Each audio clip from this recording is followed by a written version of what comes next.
ভাই মালয়েশিয়ার হালতটা দেখেন, মালয়েশিয়ার হালত খুবই খারাপ হয়ে গেছে। ইমিগ্রেশনে গলতিয়ে রাস্তায় যাইয়া এরকম করে মানুষ গ্রেপ্তার করতেছে।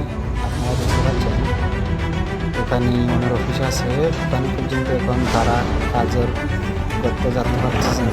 যাদের খাট আছে আর যাদের খাট নাই সবাই একসাথে গ্রেপ্তার করতেছে।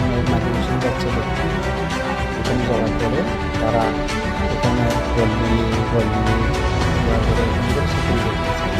এ তাদের হাত থেকে বাঁচতে পারবে না, তাই সেটা দেখা যায় তারা গাড়ি করে এরকম করে এরকম করে নিচ্ছে।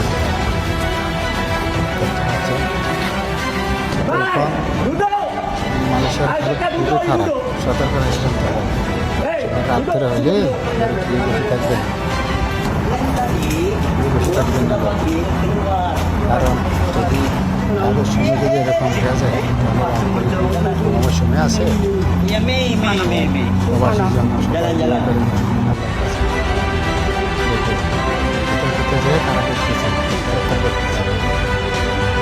খুবই খারাপ মানুষের ভালো। প্রবাসী সকল প্রবাসীর জন্য দোয়া করেন, তারা একসাথে জমা করে রাখছে এক জায়গায়। এখানে আমরা বাঁচতে পারি। পাসপোর্ট চেক করতেছে, পাসপোর্ট যাদের আছে তাকে গ্রেপ্তার করতেছে, যাদের নেই তাকে গ্রেপ্তার করতেছে। সাড়ে দিবে না, এটা পরে